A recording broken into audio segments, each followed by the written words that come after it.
அண்ணா நினைவிடத்தில் மரியாதையை செலுத்திய பின்னர் முதலமைச்சர் மு.க.ஸ்டாலின் வெளியிட்டுள்ள அந்த எடப்பாடி பழனிசாமிக்கு பதிலளிக்கும் அந்த ஒரு அறிக்கையை வெளியிட்டிருக்கிறார். அதில் எது நேரினும் மனதில் பட்டதை எடுத்துச் சொல்வேன் என்ற உரிமை போர்தான் பெரியாருடைய வாழ்வு முழுவதும். அதிலே அவர் கண்ட வெற்றி மிகப்பெரியது என்று அவர் குறிப்பிட்டிருக்கிறார். அந்த வெற்றியின் விளைவு அவருக்கு மட்டும் கிடைத்திடவில்லை, இன்று அனைவரும் பெற்றிருக்கிறார்கள் என்றும், வம்பிலுக்கும் வீணர்கள் தெம்பிலந்து ஓடுவார்கள் என்றும், நாம் மக்களின் அன்பையும் ஆதரவையும் பெற்று லட்சிய பயணத்தில் வெற்றி பெறுவோம் என்றும், நம்முடைய நோக்கம் பெரிது, அந்த பயணமும் பெரிது என்று பேரறிஞர் அண்ணாவின் 56வது நினைவு நாளை ஒட்டி முதலமைச்சர் மு.க.ஸ்டாலின் வெளியிட்டுள்ள சமூக வலைதள அந்த பதிவில் பெரியார் குறித்து விமர்சித்து பேசி வரும் நாம் தமிழர் கட்சியின் சீமான் மற்றும் எதிர்க்கட்சி தலைவர் எடப்பாடி பழனிசாமி அரசு மீது குற்றச்சாட்டு கூறுவது ஆகிய இரண்டுக்கும் இணைத்தே இந்த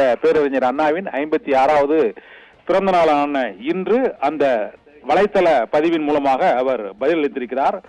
அண்ணா வழியில் தாங்கள் அயராது உழைப்போம் என்றும், இது தந்தை பெரியார் குறித்து பேரறிஞர் அண்ணா கூறியதுதான் என்றும் அவர் குறிப்பிட்டிருக்கிறார்.